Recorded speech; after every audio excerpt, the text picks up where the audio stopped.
할렐루야. 목요일 새벽에 오신 우리 성도님들을 환영하고 축복합니다. 우리 서로 인사하실까요? 반갑습니다. 네. 솔로몬의 성전을 건축하는 시간이 7년인데 오늘 열왕기상 7장 1절 보니까 솔로몬이 자기의 왕궁을 13년 동안 건축하여 그 전부를 준공하니라. 그러니까 성전을 건축하는 시간은 7년 걸렸고 왕궁을 건축하는 것은 13년 걸렸습니다. 그러니까 성전보다 6년을 더 걸려서 왕궁을 건축했는데 그 이유는 성전에 비해서 왕궁 건물은 2배나 더 컸습니다.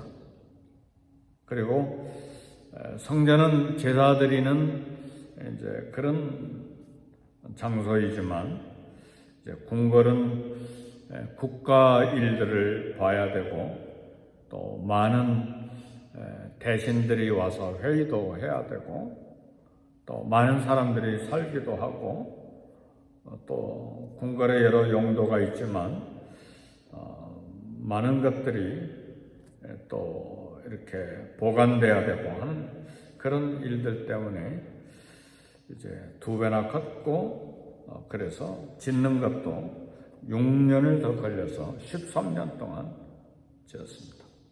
그런데 이제 우리가 자세히 봐야 되는 건 뭐냐면 성전 건축에 관한 성경 내용은 5장, 6장, 7장, 8장에 걸쳐서 계속해서 성전 건축과 그 안에 있는 기물들 어떻게 만들었는지를 계속 이야기하는데 왕궁 건축은 7장 1절에서 12절 아주 짧게 기록을 했습니다. 네, 그 이유가 뭐냐면 성경은 한 나라 개인의 역사의 기록이 아니고 하나님의 사역을 기록한 것이고 하나님의 구속의 역사를 기록한 것이기 때문에 그렇습니다. 그래서 중요한 것은 인간의 역사와 인간의 업적이 아니라 하나님의 구원 사역이 중요하기 때문에 비록 성전 규모는 왕궁보다 작지만 길게 더 자세하게 기록한 것입니다. 그래서 성경 기록한 내용들을 보면 위대한 인물이 있어도 일반 역사에 보면 위대한 인물인데 짧게 한두 줄로 끝나버려요. 근데 하나님을 섬기는 하나님의 사람에 대해서는 길게 또 기록을 하고 그렇습니다. 그 이유는 성경 기록의 중요한 관점이 인간의 위대함과 인간의 업적이 아니라 하나님의 구원의 역사에 어떻게 쓰임을 받았느냐에 따라서 그 중요성이 이제 결정이 되기 때문에 그렇게 성경 기자들은 성경을 기록을 했습니다. 여기서 우리가 얻을 수 있는 영적인 진리가 있는데 우리의 삶은 얼마나 오래 길게 살았느냐, 삶의 양으로 인생이 평가되는 것이 아닙니다. 우리 인생은 어떻게 살았느냐, 어떤 삶을 살았느냐, 삶의 질로 평가가 됩니다. 예를 들면 우리 구약시대 때 아담 다음에 셋이 나오고 세 번째 아들이 셋이잖아요. 셋 나오고 그 다음에 뭐 무드셀라도 나오고, 네. 그 사람들은 거의 1000년을 살았어요. 무드셀라는 969년을 살았잖아요. 근데 1000년을 살았는데 한 줄, 두 줄밖에 기록이 안 돼요.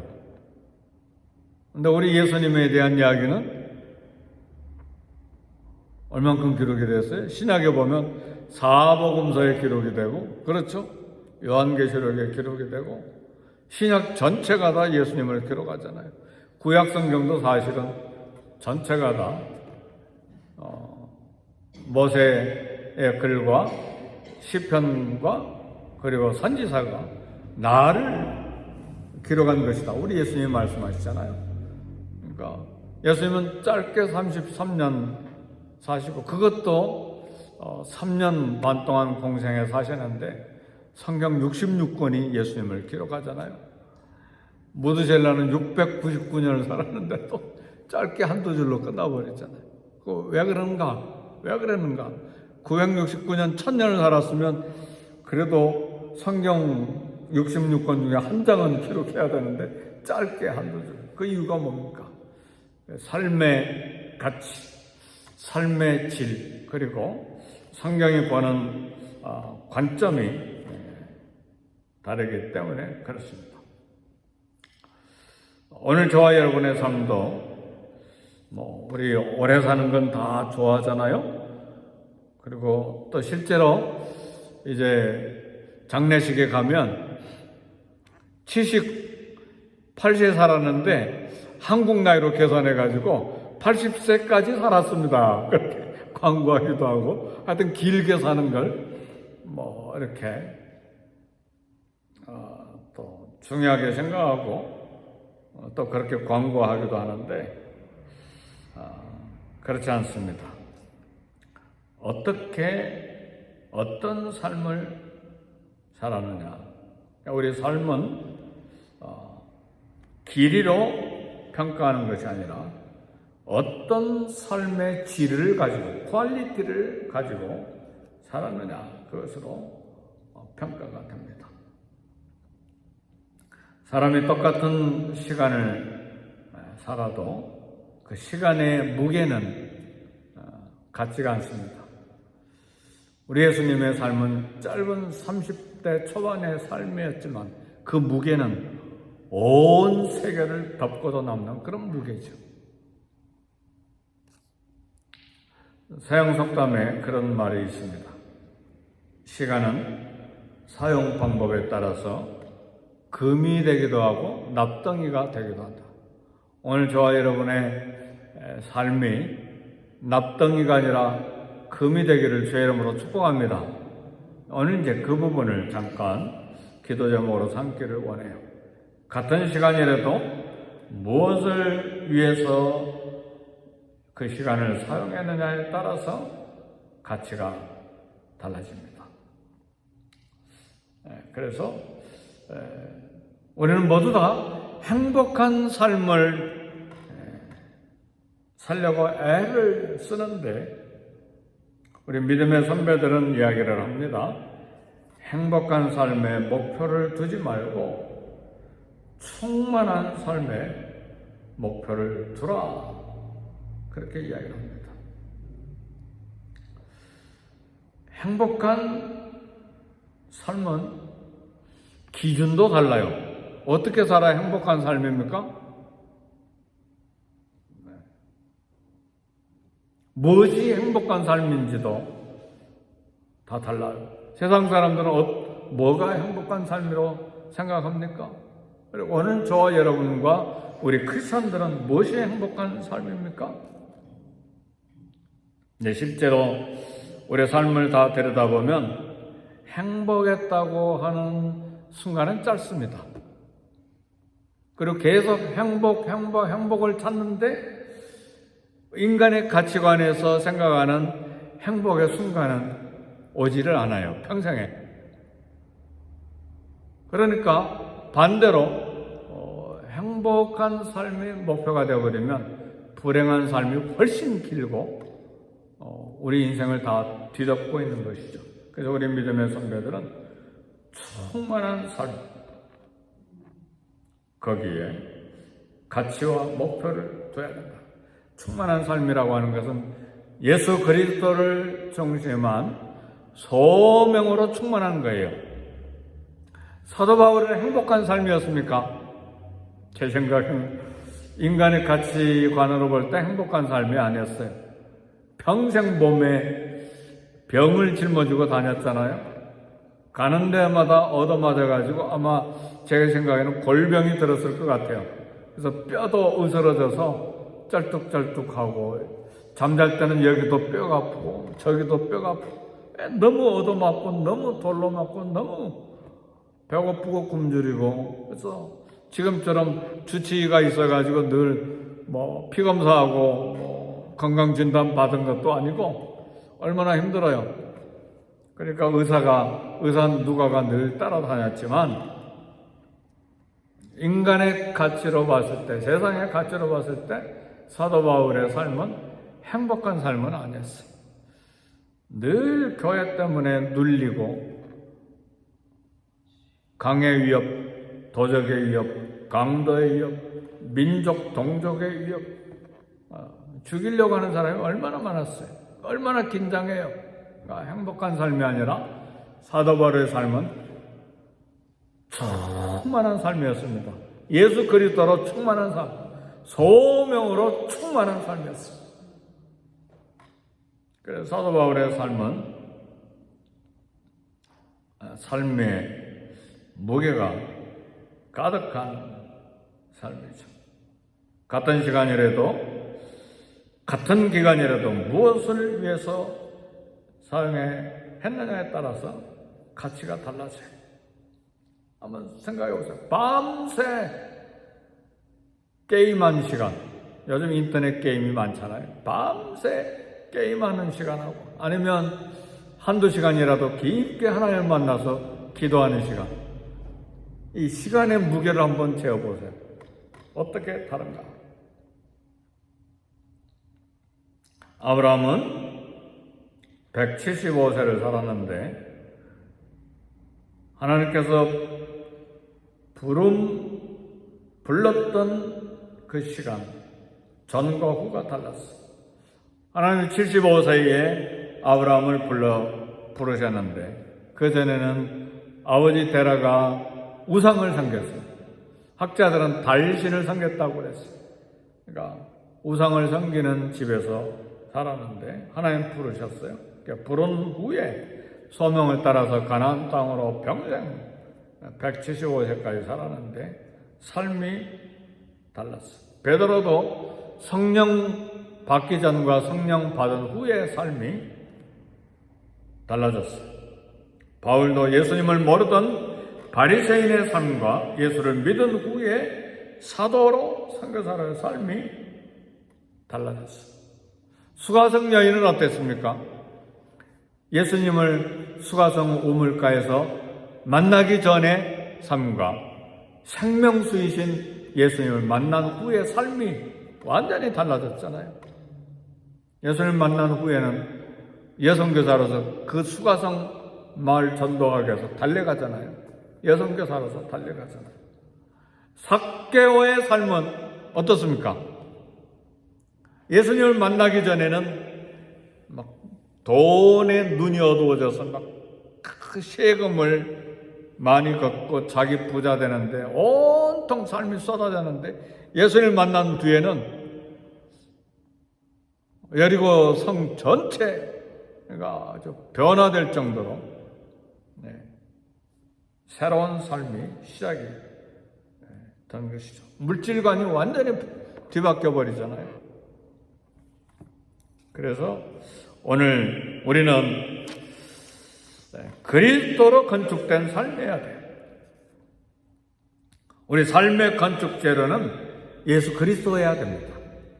오늘 저와 여러분의 삶은 무엇으로 건축이 됐습니까? 내 삶의 건축 재료는 그리스도의 성품이어야 되고 내 전 삶을 통해서 건축해야 될 삶의 집은 세상 욕망이 아니라 그리스도의 성품과 그리스도의 인격과 그리고 그리스도의 우리에게 주신 소명이어야 합니다. 왜냐하면 예수님만이 우리의 삶의 주인이시고 우리의 생명이시고 생명의 떡이시기 때문에 그렇습니다. 네, 사랑하는 성도 여러분, 늘 설교할 때마다 예수님이 생명수입니다. 예수님이 생명의 떡입니다. 우리 삶의 목표입니다. 그런데 진짜 그러신가요? 좀 어떠세요? 뭐가 삶의 목표죠? 우리는 그렇지 하는데 실제로 그렇게 사느냐 그 말이에요. 정말 예수님이 나의 신랑이요 나의 삶의 목표요.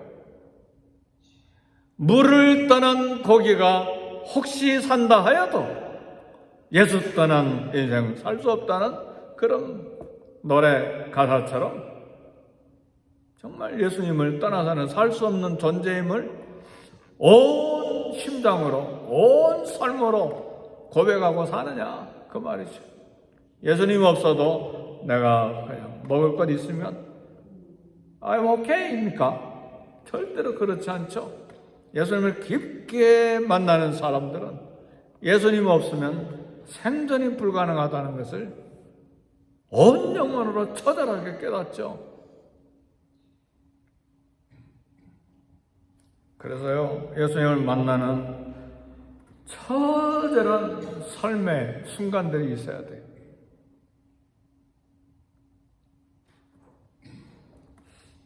일부러 그렇게 만들어지지는 않지만 하나님 우리 생애 속에 우리의 삶을 이렇게 다스림으로 어떤 한 순간에 인생의 심각한 절망과 고통과 사건이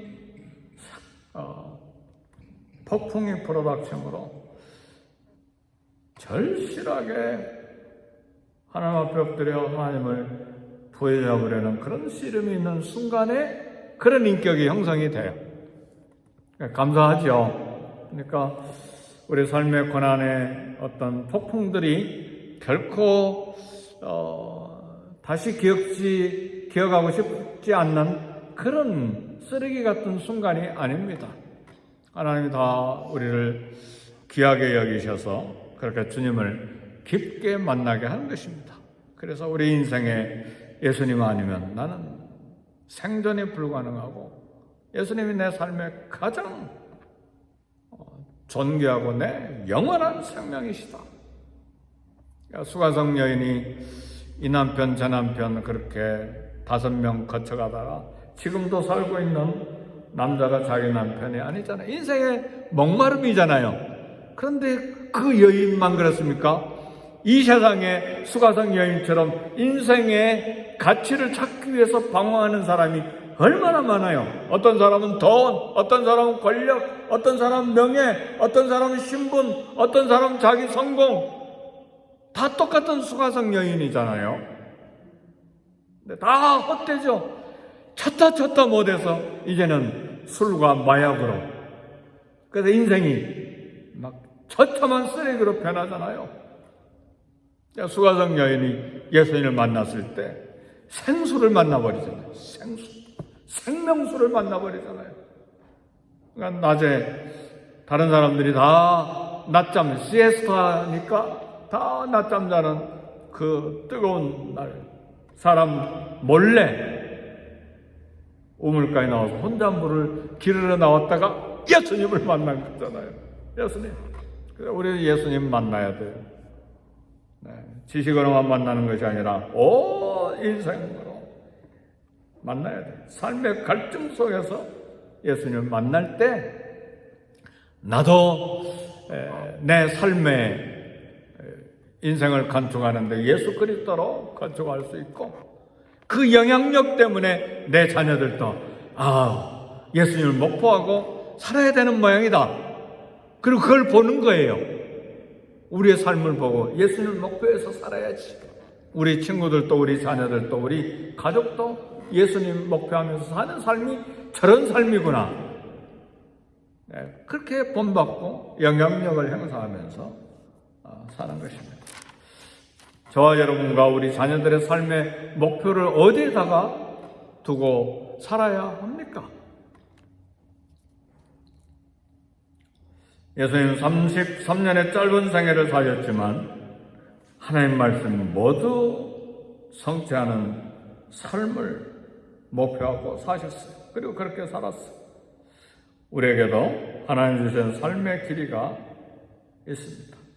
하나님의 선한 역사 위에 삶을 드리고 전심으로 거기에 투자하는 삶이 행복한 삶을 추구하는 것이 아니라 충만한 삶의 목표를 두는 삶입니다. 하나님을 귀하게 여기시는 삶으로 채워야 합니다. 저와 여러분의 삶을 어디다 투자해야 되겠습니까? 이게 마지막 결론의 말씀이에요. 우리의 삶을 어디다 투자하면서 살아야 됩니까? 어떤 분은 재밌는 이야기인데 접시를 모으는데 삶의 목표가 있는 그런 분도 있더라고요. 접시만 보면 하나 사는 게 아니고 두세 개씩 사고, 접시만 보면 아무리 비싸도 기어코 그거 사가지고 막 응접실에다가 부엌에다가, 이해가 되세요? 그런 분이 계시더라고요. 보니까 제가 봤어요. 그거 쓰지도 않아요. 또 그냥 막 쌓아놓는 거예요. 그게 거기다 돈을 다 투자하고 인생을 다 투자. 어떤 분은 카지노에 가는 게 인생의 목표인지, 돈을 벌었다면 거기 가는 거예요. 그래서 선교비로 선교사님들 도는데 다 썼더라면 한 나라의 선교지가 부흥됐을 거예요. 아멘, 할렐루야. 수년 전에 우리 교회에 왔던 남자 집사님이 저에게 한 이야기예요. 목사님, 제가 카지노에다가 투자한 돈이 집 4채입니다. 그러더라. 4채. 돈도 많이 벌었어요. 4채를 투자했대요. 술의 인생을 투자하는 사람도 있고, 모두 다 예수님께로, 하나님께로 돌아와야 됩니다. 시간, 돈, 관심 어디에다 투자해야 되느냐? 충만한 삶, 예수 그리스도께 투자해야 합니다. 그렇지 않으면 인생 황혼기가 올 때에 허물을 느낄 수밖에 없어요. 우리 인생 다 살고 허무한 인생, 솔로몬처럼 그렇게 고백하고 삶이 끝나면 안 되잖아요. 충만한 삶, 그리스도로 충만한 삶. 우리 주님은 마지막 삶 33세 끝난 다음에 뭐라고 말씀하시고 돌아가셨죠? 다 이뤘다. 이 얼마나, 사도 바울도 선한 싸움을 싸우고 달려갈 길을 마치고 믿음을 지켰으니, 이 얼마나 위대한 삶의 결론입니까? 성령님, 예수 그리스도를 심장으로 사랑하는 마음을 주셔서 실패하지 아니한 삶, 그리스도를 목표한 삶, 그리스도를 삶의 재료로 세우는 인생, 크리스천의 삶이 되게 해 주옵소서. 솔로몬이 성전 건축 7년, 왕궁 건축 13년. 건축 때문에 오늘 비유로 이제 말씀을 나누는데, 저와 여러분의 삶을 예수 그리스도로 건축하고 예수 그리스도가 목표가 돼서 달려가는 저와 여러분의 삶이 되기를 제 이름으로 축복합니다. 기도하겠습니다. 기도하실 때에 먼저 교회를 위해서 기도하시고, 이행과 개행과 또 썬데이스쿨 교육자들을 위해서, 우리 교회 다음 세대 성도들, 다음 세대 교육자들 위해서 기도하시고, 우리 교회가 하는 선교를 위해서 기도하시고, 또 우리 각자 자녀와 가정과 또 일터 직장을 위해서 기도하시고, 또 전쟁터를 위해서 중보기도 하시고,